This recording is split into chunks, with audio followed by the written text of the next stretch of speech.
Hi there guys, this is Harold from the Pugilist Experience. Here with me I've got a good friend of mine I've known for a number of years, former world kickboxing champion, Thomson. How you doing, Christian? Good matey. Thank you for having me on. Good. Now, what I want you to do, just talk a bit about your story, because you've done amazing things. So you've gone from world kickboxing champion in 2011, and now you're doing amazing things with in neurology, psychology, physiology, as well as nutrition. Yeah. So I just want you to give a bit background on yourself and what you've done and how you've gone from a world kickboxing champion to a nutritionist and neurologist. So as everything, it starts with frustration. Yeah. So, I went from being a very sporty young kid into a very tired, emotional, depressed, overweight kid, to then being a full-fledged 5-time British champion and world champion kickboxer. So even just there, you see my story has a few ups and downs. Yeah, exactly. Just as all do. Yeah. But that's kind of the birthplace of this recent spurt of success, or this recent spurt of where I'm going now currently. Yeah. So when I was a kid, I had some dental work done that most kids have, and I had the mercury amalgams put in my teeth. Yeah. And that caused me to have a heavy metal poisoning, mercury poisoning. Wow. Through which I didn't actually even find out till over 12 years later. So this happened when I was about 11, 12. And suddenly I went from being a very active kid to just having no energy. Every time I sat down, I felt like I was going to fall asleep. Yeah. And being dyslexic on top of this, school wasn't really my most favourite place. Yeah, I can imagine. So this was a major problem. But I found kickboxing, I found martial arts, and I found that the only time I felt alive, the only time I felt awake, was when I was moving. So this is probably a good thing. It probably helped me in a lot of ways, Yeah. So despite having this major problem, I still managed to achieve all this stuff physically. But in a way, the major problem was what spurred me on to actually go and train that hard and be that active that often. And so I went from being overweight and tired to being fit, strong, healthy, but still having problems. Yeah. And then I started, because martial arts had given me so much, I Yeah. wanted to give back. Yeah, of course. So I started coaching, which is a natural progression. Yeah. I mean, sitting down was terrible for me, so Yeah. God knows was I ever going to be doing an office job. No, I mean, no. This just wouldn't happen for me, Yeah. it wouldn't work. So I went and I started coaching, and I started finding real massive frustrations with the fact that people weren't getting the results with the same things that I had done. And Yeah. then so I went and found new tools and new Yeah. ways of getting results. Yeah. And then again, some people would get results with that, but then Yeah. there'd be loads that didn't. And every time I went and found a new answer, I'd find a new person I could help a little bit, or Yeah. kind of help, and no one could give me any really good answers to why this was, Yeah. or what was happening. So I kept on searching, until I got to a point where I found some really strong, powerful answers. Sure. And to skip ahead a bit, that's where we are today. Yeah. That's where. So I've now found sort of solace in the elements of neurology, which really ties around everything together. So I've spent a very long time studying biomechanics and physiology to Yeah. make sure people can move right and be pain-free and do everything they need to do with their body. Sure. I spent a long time studying nutrition, so making sure people are fueling themselves properly, Yeah. and making sure that they're healthy enough to go and do what they're going to do. Yeah. And I spent a long time studying psychology, making sure people are in the right mindset to do Yeah. what they do, which I know you have a lot of experience with all three of those elements as well. Yeah, exactly. The place where I found that made sense for a lot of things for me was in that neurology. Yeah. Because now I found out why some things just wouldn't work for some people. In fact, they'd make them worse. Yeah. In some cases. People probably know someone or even experienced it themselves where they've had a diet that's worked for their friend that seems to be in a very similar situation to them, and they've tried it and it's made them worse. Yeah. And this is common nowadays that people. Oh, most definitely. I mean, I think that there's a big thing in today's world of one size fits all, and that's just so not the case. Yeah, you need to look at exactly who you are, what your environment is, what your past history is, what you want to achieve in the future, and actually put everything together like a big jigsaw puzzle. Yeah. And unfortunately, it's not the easiest thing in the world to do, No. but that's why there's people out there to help you. Yeah, exactly. But yeah.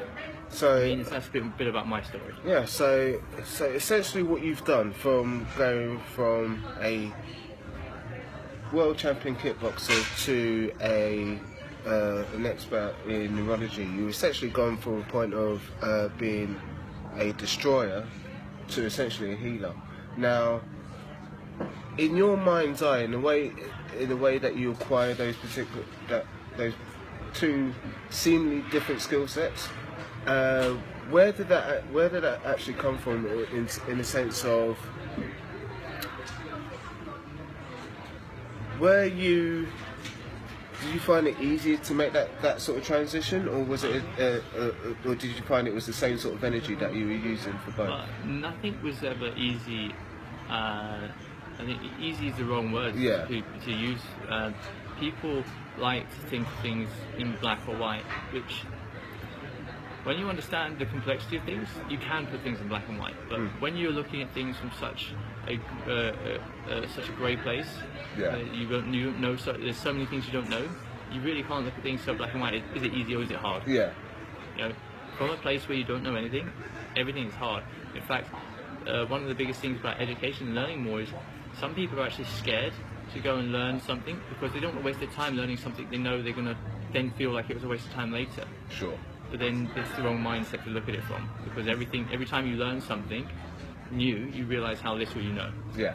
And then once you know how little you know and how much you know about that subject you just learned, then you can go, okay, this is the wrong answer. This isn't the right answer here for what I want to learn. Yeah. But now I know more about what I need to know to get to that answer that I want. So easy and hard are often the wrong words to use. But if we take it back even to the kickboxing, I'm a pacifist. I hate violence. I'm a lover, not a fighter. I just happen to be good at the other one too.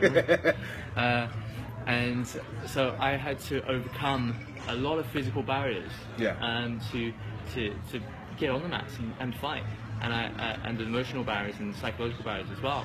Sure. And the same thing happened to me. I was afraid of heights, and I had to I literally had a proper vertigo. Like the floor would move if I was too high up from the ground. I also was dyslexic and hate reading. You know, it's terrible for me. So, you know, coming over all these problems, coming over these issues, none of that was easy. All of that was difficult. Yeah. But then once I knew the route through, once I had the right knowledge to navigate my way through that maze, it then became easy. It was hard to find the right answer, but once I had the answer, everything else was easy. Yeah. So, I mean, one of the most important things to overcoming those obstacles and to keeping yourself motivated to find that answer is having a big enough reason why. Yeah. I had a big enough reason in front of me. Yeah. That thing that could drive you, that could, every time you get up, I don't want to be this, I want to be that. Yeah. And it's that idea of towards motivated, that goal-orientated motivation. Sure. And that a lot of people struggle with it. Some people are more away from motivated, so they do things so they don't lose their job. They do things so they don't suffer, rather than doing things because they potentially gain something. So there's an understanding of what motivates you. There's an understanding of creating a why, a big enough reason for you to do something. They're two very big aspects about going and achieving goals in general. Yeah. Which again, I know we've both been through this same sort of training, the same sort of workshops that work heavily on this side of things. Sure. The other aspect that I find is once you've been able to be powerful or strong or achieve a goal in any field or any place, there's a really nice way of using that experience to help you power on through any fear, any issue, any shortcoming that you perceive you have. Yeah. Because remember, all shortcomings are perceptions. Yeah. Only perceptions. And if we all know what everyone else was thinking at the same time as what we were thinking would seem probably relatively trivial or stupid. Yeah. But you know, that's another thing. That's a story for another day, right? Yeah. So, in relation to your kickboxing and what you're doing now, I suppose for a lot of people from the outside looking in, they're two completely different worlds. So like I alluded to previously, essentially going from a destroyer to a healer. Were there any particular skills that you took from the kickboxing that you, from your years of kickboxing, that you applied to what you do today? Well, I answered this with a story. Yeah. So, the other, I think it was about 3 weeks ago now, last week, I was an assistant tutor for a neurology course, a functional neurology course. Sure. And at the end of the 4 days of this course, one of the students, he came up and said to me, he's like, oh, you know, I get the idea, I get the concept, but I just still can't see it. I can't see the patient in front of me. I can't see their problems. Like all the higher level people teaching or doing really well with these skills we're doing. They're literally, you can literally see it when someone has a weakness or is trying to avoid a certain area of movement, and it's like, I just can't see this. Yeah. And I said, yeah, I had the exact same problem. When I started, when I was doing this, I just was like, how do you see this? And it's such minute movements, such small details. It's like, how do you see this? And then I took a step back into my fighting case. Okay. And I looked at it. I looked at this problem from the space where I was powerful and strong and good, and I could see things that no one else could see. Yeah. Now, when we were in the ring, when we were on the mats fighting, I stood there and I looked at the opponent, and I could see the fact that they weren't standing correctly because they were avoiding something. Because I could see if I stood on their left, they didn't like me, but if I stood on their right, they could handle me even if they were in a bad position. Yeah. You know, just seeing how people react to things and seeing where people are avoiding, where people are moving towards, where people are moving away from. This is how you fight. It's how you perceive someone when you fight. To look for their weaknesses, to look for their strengths, to avoid the places where they're strong, and to be in places where they're weak and to attack them in those places as well, to gain an upper hand or a tactical advantage. Yeah, sure. It is natural for a fighting, for a fighter in a fighting concept. Yeah. But not for a healer. Yeah. But actually, when you look at the skills, they're very, very similar. So it's noticing where you may have learned this skill already, one, but two, also taking yourself to a place where you were previously powerful and looking at that problem from that space. Yeah. And that allows you to walk forwards at that problem with that same energy and that same confidence, because confidence is probably the #1 thing in any form of skill acquisition. If you believe you're going to fail, you are going to fail. That is a foregone conclusion. Yeah, I believe in that 100% as well. It's a self-fulfilling prophecy. Yeah. So what I do when I'm treating people, when I'm healing them, you know, but I don't do the healing. I facilitate the healing by allowing their body to do the work for them. Yeah. But when I'm looking at them to find these places that they're avoiding, the problematic places, I look at them back as a fighter. Where would I hit you? Of course, I don't have to hit them. Yeah, exactly. But I think your kindness was so I think it'd be less slow, but more rapid. Yeah. But you know, it's looking at a problem from a space where you were strong and you had that confidence. Yeah. That's the biggest point. And then the second point is understanding that you may have actually learned this skill that you're struggling with, but just in another environment. Yeah. And when you look at the problem from the other environments where you were strong, suddenly the skills you're looking at suddenly become very similar and more familiar with you. Like, actually, that's kind of like this thing over here that I've done, because skills are hugely transferable. Yeah.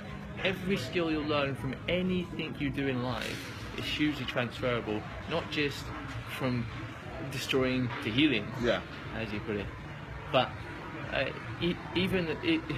not even just physical movements or physical traits, physical abilities. Yeah. But one of the things I learned emotionally and psychologically in a fight, has taught me how to pitch for business, how to win friends and influence people. Yeah.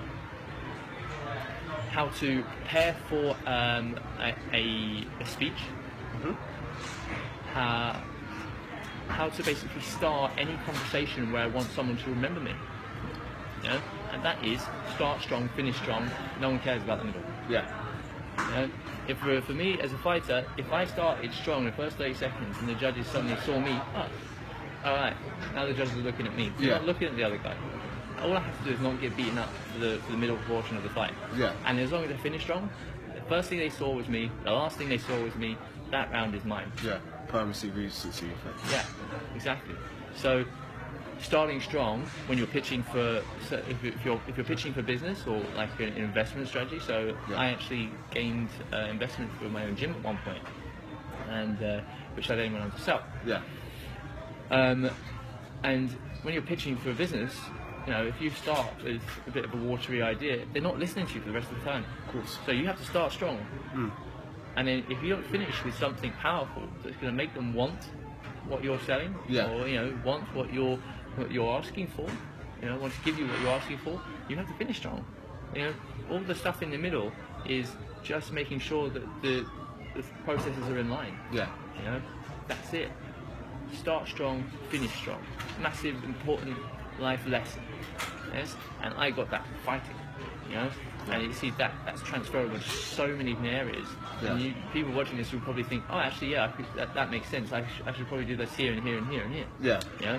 So it's one of those things that when you take yourself into that space where you're strong and powerful, when you've learned those lessons and you're confident with those lessons, Yeah. taking yourself from that space and looking at the troubles you have, the problems you're facing, and looking for those solutions from that space, Yeah. is such an important skill for me, personally, emotionally, psychologically, to have and to use Yeah. to overcome any new skills, any new problems, any new opportunities. Yeah, I'm a firm believer in that as well, because there's that old saying, there's nothing new under the sun, and especially when it comes to something like skill acquisition, more often than not when we're coming from a certain position where we're trying to acquire a new skill, again, like you said, it's to do with comfort zones, and because we hadn't been in that environment for some time, because we've all been in there at some point, we have a thing of deeming it like it's impossible for me to acquire this particular skill that I need in order to get to where I want to be. But really, if you reflect back, you've probably already acquired that skill. It's just that you can't connect the dots more often than not. Completely. I mean, what a lot of people don't understand, and I know we've talked about covering this later, Yeah. is learning styles. Yeah. I mean, for me, I'm more of a global concept, auditory learner. Yeah. So I can understand, if you give me a big picture of going, this is what we're going to teach you, Yeah. right? And it's with a little bit of visualization to it, but mainly you're talking, this is what we're going to teach you, and this is all the things it affects. Look at these overarching concepts. Yeah. And here are the processes that you have to learn for each individual thing, Yeah. but they all come and fit together under this overarching concept. Yeah. This I learn like all day. Yeah. I can so easily do this, but each learning style is like a skill. Yeah. This learning style is what suited me best. Yeah. And other learning styles like reading and writing, things like reading, I had to go, I'm dyslexic, I got Yeah. C's and D's in my GCSEs, I didn't go to college, Yeah. I left school at 16, and I had to self-teach myself a hell of a lot to get through life. Mm. I mean, it's not exactly advisable for people to leave school at 16 unless they have a place they know they're going to or something they're trying to achieve. Yeah. But for some people it works out really well. Probably one of the fortunate few that does work out really well for. Yeah. But with this, the school system was just terrible for me. I just could not learn in that system, and I didn't know why until I went out and I found out more about how the different ways of learning. And as soon as I start picking up my way of learning, Yeah. that's it, straight away. I wanted knowledge, I wanted to know more, but Yeah. I just could not for the life of me pick up a textbook Yeah. and read this boring thing in front of me. Yeah. And then once I started learn and develop my skills within learning styles, because every learning style is a skill. It's something you've been programmed to be good at from a young age. And some people will be good at reading and writing straight away. That's their learning style, and have great success in. And again, it comes to confidence. They've been given the confidence to learn that way. Yeah. Because they've been rewarded internally and externally Yeah. for learning that way. And for other people, they just don't get the same program. It doesn't get the same rewards process happening for them. So it's something they have to build up. So now I'm reading full-blown journals on neurology Yeah. and biophysics. I mean, for someone who barely scraped a C at GCSEs for science, you know, now learning stuff that people who got A stars wouldn't even understand exists. Yeah. Let alone, let alone grasp the concepts fully. Yeah. And that's purely down to finding your particular style of learning, and then creating that shift within yourself, and essentially making the world adapt to you rather you adapting to the world. At first, it was understanding my learning style. Yeah.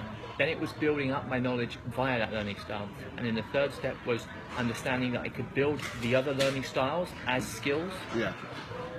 But then that's building the other learning styles. Oh, I don't want to. Oh, it's too hard. You know, this is what we always face when we're faced with something that's difficult for us. Yeah. We get that resistance from ourselves because we're so scared that what happens if we put everything in and we still can't do it? Yeah. Because if I can't go and pick up this journal, this scientific document, and read it properly, I can't go and learn what I want to learn. Yeah. And that's just a scary thought. Yeah. You're limited.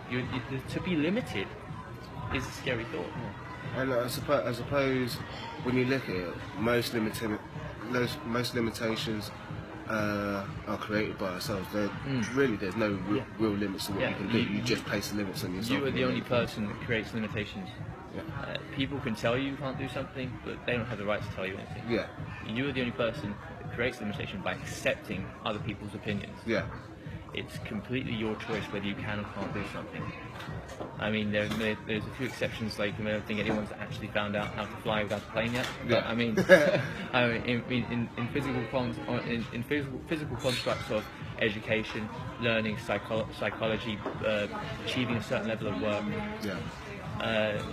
Even achieving certain levels in sport. Yeah. You know, technically, it's just your choice. What your limitation is what you decide. How much time and effort you put into something is what you get back. In fact, a nice little anecdote here is the real meaning of Kung Fu. Yeah. It's time and effort. That's actually the literal translation to Kung Fu. In China, you can be a master of Kung Fu. Yeah. You can master of calligrapher. You just mastered time and effort. Yeah. That's it. So, sorry, I thought that was a nice little one. No, that's brilliant. I mean, it kind of leads on to my last question, really. So, for a lot of people, they tend to struggle in terms of picking up new skills that they deem out of their reach or beyond their comfort zone. You've alluded to it already with what you said in terms of coming from a space of empowerment, but what advice would you give people in order to help them cross that particular barrier? Well, if you don't have, or if you don't believe you have, a space where you have been immensely powerful before, or you've had great success, create a story for yourself, an alter ego even. And in fact, this is the way I got on the mats and started fighting. Again, I don't like violence at all, even still today. I'm the last person to pick up my hands in the fight. I'd much rather walk away, take any insult you want to throw at me, take anything. I'm out the room. I'm not being involved. I just don't want anything to do with it. Any confrontation at all. I'm just like, look, I really just don't care. I don't want to be part of this. You can go and have a fight with yourself. I'm out there straight away. So to be able to get on the mats and to get over this thing of not wanting to hurt anyone or not wanting to be in confrontations, I had to almost create an alter ego for myself. A little bit schizophrenic, but don't worry, it's fine if it's under control. It's fun. You know what? It's a funny thing about that. I mean, I look at boxing as what the pugilist experience is pretty much wrapped around. And if you look at the vast majority of successful boxers, they've all created an alter ego for themselves. A prime example would be Mike Tyson. Oh yeah. You know, I mean, if I don't know if any of you are aware of Mike Tyson's story, but when he was a kid, he was bullied by literally everyone on the block. whether it be boys from his school, whether it be girls that he sees around his way. I mean, the way he come up, I mean, it's if you get the chance to read his autobiography or to see his stage performance, I do wholly advise you to do so, because it's just unbelievable. But again, it's a similar sort of thing. He had to create an alter ego for himself in order to become Iron Mike Tyson, the baddest man on the planet. Well, yeah, completely. I mean, if you don't believe you have that space where you can approach those problems in a kind of powerful manner, in a confident manner, literally create it. So close your eyes, visualize this new self, visualize this powerful situation, visualize this confidence that you would imagine someone who could approach this problem has. Imagine the skills that they have, imagine the person that they are, and just pretend to be them 5 minutes in your head. Yeah. This is often a really nice way of overcoming barriers that you perceive are impossible for you, because it's no longer you doing it. Yeah. You're acting out a part in a play. Just yourself, just in private. No one has to be around, no one else has to be involved, because that can make people self-confident and ruin the whole experience, the whole process in itself. Just take some time, close your eyes, visualize. Visualization, as many athletes will tell you, is one of the most powerful tools around. Definitely. I mean, there's ways of improving that tool as well, which actually I talk a lot about that in my ebook. But I haven't released it. it's not quite ready. Still getting all the final bits checked on it. But yeah, I released that probably in November. And that will be talking a lot about how to increase certain things like visualization, auto-suggestion, and increase theta wave production, which is, if people don't know what theta wave production is, you have different levels of brain waves. So you go from beta is the highest, like very lots and lots of thoughts going through your head at once. Yeah. Alpha is like a very calm, relaxed, peaceful mindset where you very good high levels of concentration, very clear mind, very clear thinking. Yeah. And then you've got alpha, beta, theta, which is below that, which is more of a sleeping. It's something you normally reach in sleep, and then you've got delta, which is below that, and then we can even go down into gamma and so on and so forth. But I mean, that's way too much for this little video. Yeah. But theta wave production, you normally don't generate that without real effort. Yeah. And kids generate it all the time. So when you're a kid, you're constantly in theta wave production, and then that's all normally the lot. So from about 6 years old nowadays, kids stop generating theta waves. They go into alpha and beta straight away. But it used to be a lot older back in the day, and there's lots of things that cause that, and we're not going to go into that again.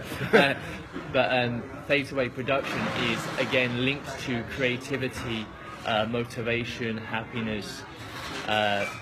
It's